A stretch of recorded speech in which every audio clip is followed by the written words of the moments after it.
Ernest Holmes says in This Thing Called You, not only human beings, but everything in nature is endowed with this creative urge. When moisture is precipitated, the desert receives it with gladness and breaks forth into a song of creation. Making the most of its brief season, it blossoms in joy, storing within its bosom the seed of a future flowering. It is impossible to escape this creative urge. And yet, we as humans push against our creativity all the time. We have so many reasons why we can't be creative. It either is, I'm not creative because I'm not a singer, I'm not a musician, I'm not an artist, and that's creativity, so I'm not creative. Or we have fear of either I'm not going to look good or I'm afraid I'm going to look bad. We are funny creatures, aren't we? We are funny creatures, because here's the truth. Every single one of us is creative. We are creative all day long. Just think about your day and what you do and how you create. Even though it may not end up as a song being sung by somebody or a painting hanging on the wall. I was creative this morning. I walked in and there was a misunderstanding about the hospitality team. So please like the coffee because I made it. And that takes, yeah. Well, that was selfishly I made it, let's be real. But why do we stop our creativity? And I want to go back a second because I remember this story, and it's probably urban legend. It probably never happened, and yet it reminds me how we forget who we are. And they talk about parents that had a little 4-year-old, and they just had a brand new baby. And the 4-year-old is after the parents all the time. Let me go talk to the baby. Let me go talk to the baby.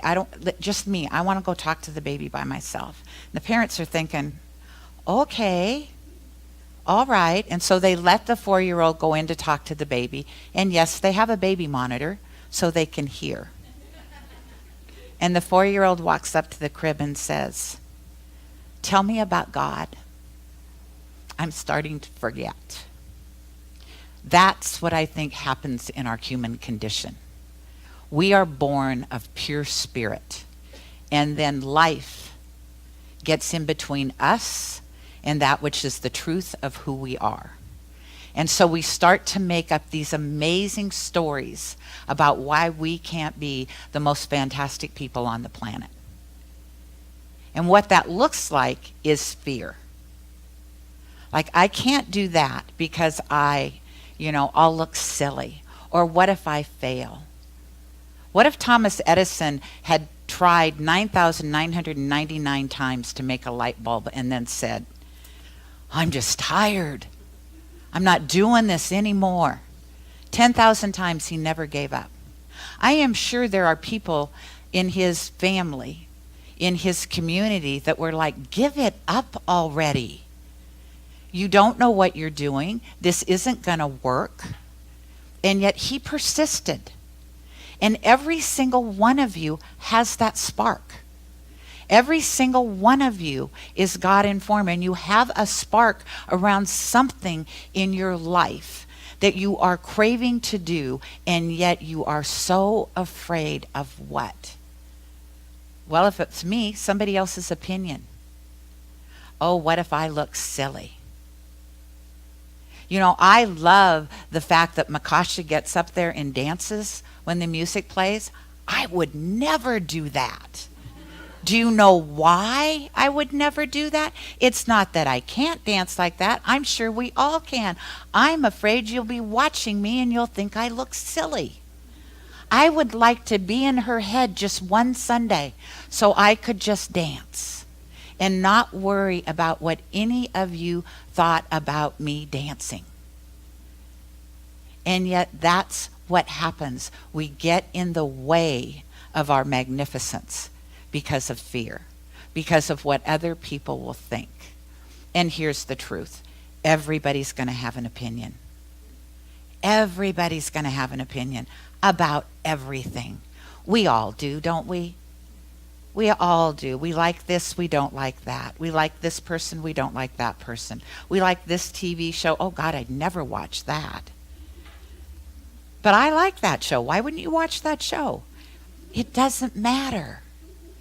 It doesn't matter who you should really, I had a friend recently, and he spoke, and he was told some information.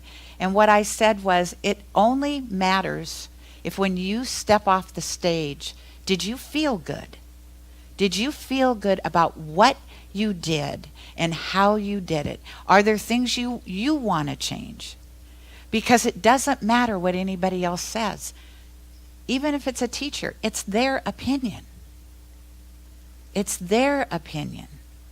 And so I encourage you to step away from fear, which isn't necessarily easy, because we all have those old stories we've told ourselves. I jumped out of an airplane when I graduated from ministerial school. It was my big leap of faith. I did it in Woodinville. And I'll never forget, you climb on and you're strapped on to the guy you're jumping out of the plane with. And as everybody's going out, you scoot across the plane on your hiney and you get to the door. And I was the last one out of the plane. I thought I was okay, but as I was watching these people before me, it's like they're there and then they're not. I don't know what I thought was supposed to happen. Like maybe I was going to see them for a second, but they just disappeared. And so literally when I got to the door, I did this. And the guy behind me just went like this. I had no choice. I was strapped to him. We both went out. It's an amazing experience to leap from an airplane. I don't know that I will ever do it again, and yet it is an amazing experience. It really is, and it takes courage. And that's what creativity takes, is courage. So the book that we were given to read for this month is called Creative Confidence. It's by two brothers, and they talk about, and it's for sale in the Life Abundant bookstore. And they talk about at a college, they have this school, and they bring in people from all different areas of the campus, and they decide that they will create something. It's a challenge. They get a project, and how would you do this better? So a group of kids were given the fact that incubators in India, that the death rate of children underweight around the world it's astronomical. They were amazed at the number of children that don't make it through the first 72 hours because of their birth weight, and they can't keep their bodies warm, so they can't stay alive. So their first thought was, we'll build more incubators and we'll make them less expensive. And then they realized, but we need to go to India to find out what actually is going on there. So when they got there, and they went to the hospital, there's dozens of incubators sitting empty at the hospitals in India. Dozens. And they're like, that doesn't make sense. Babies are dying.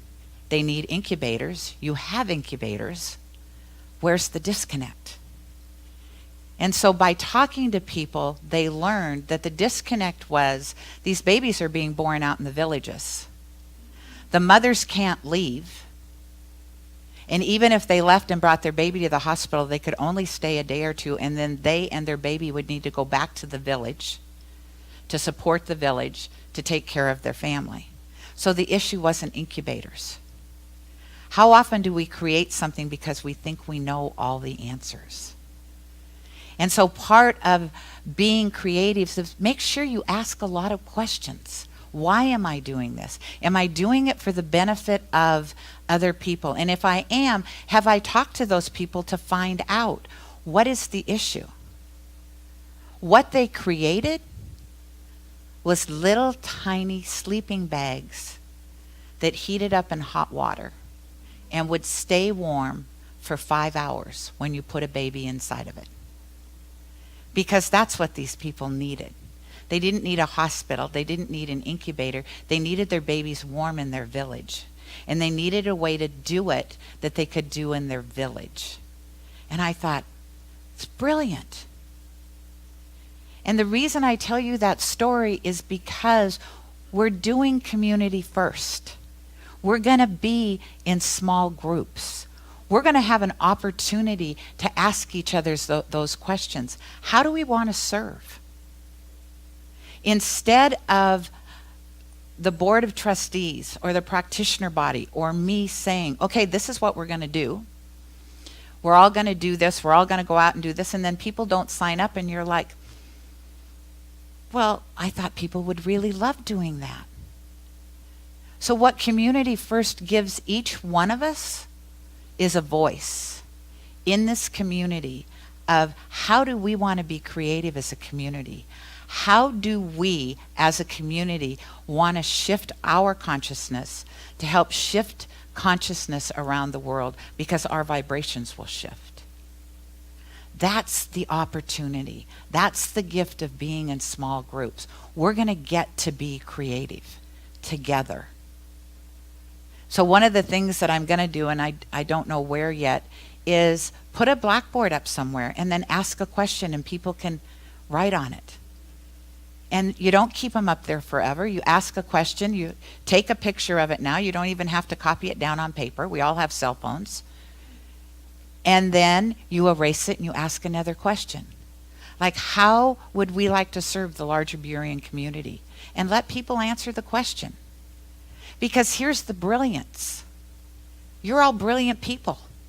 Every single one of you. And some of you may have forgotten that. And so it's an opportunity for you to write on the blackboard. And if you're really scared, you can wait till the sanctuary is empty and write when nobody's in here. Nobody will know. You don't have to sign your name. But it's an opportunity for us to start getting the creative juices flowing. Because here's what happens. When you start being creative, you become more and more creative. It's just how our body works.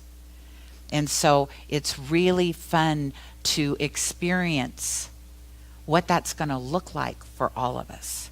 How creative could we really be if we decided, I don't care what people think, I think this is a fabulous idea.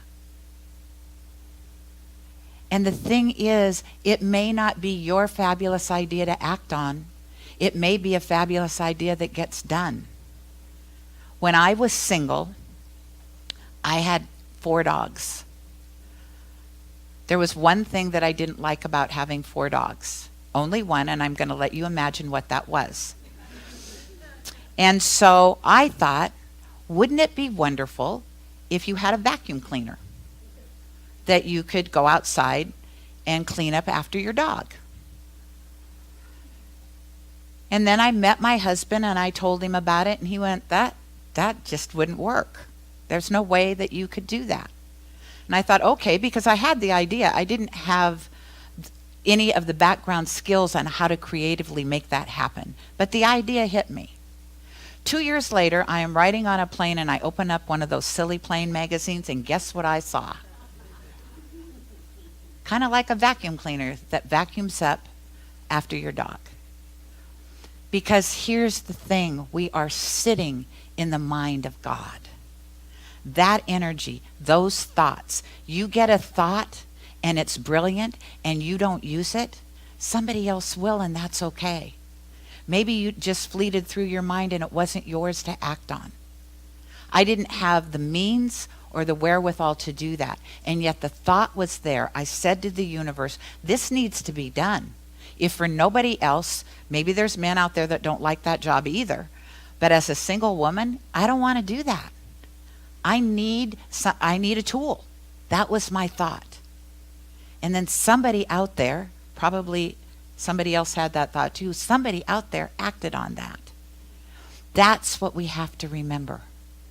The power of your thought, the power of your mind, the power of your words. You are creating all the time. All the time.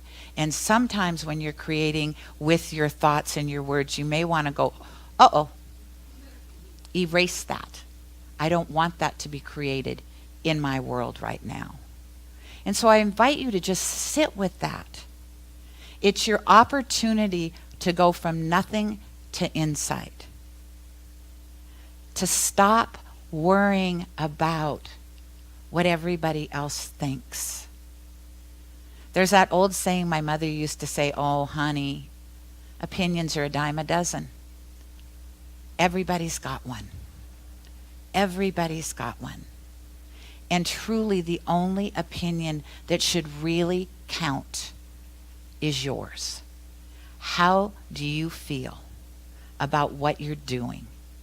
How excited are you when you wake up in the morning to be alive and to be part of this human race? And sometimes I know we wake up and that might not be the reality. And then do something, anything to change your perception. Little things. We talked about this in class on Saturday. We can get in ruts. How many of you work outside the home? How many of you have a particular way you go to work every single day?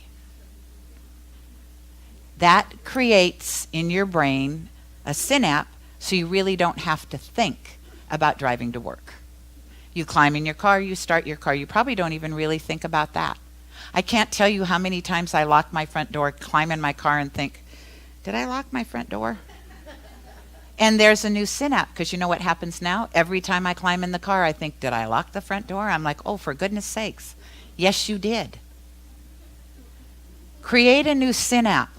So how you do that, and it helps with your creativity, find a different way to drive to work.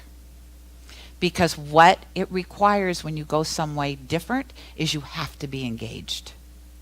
There's going to be different stoplights. There's going to be different potholes that you're not aware of. There's going to be different people standing on the street corner. That difference makes a difference in your life and how creative you can be. And so I invite you to use the spark that's already within you. You're God-informed. That spark is there. It's never gone anywhere. We've just forgotten, like that little 4-year-old. Tell me about God. I think I'm starting to forget. And so the creative process works in a lot of different people's lives, a lot of different ways. And when it happens in people's lives, the person can be really happy that it's happening in their life, and a lot of other people can go, oh, that makes me sad. I don't want to see that happen.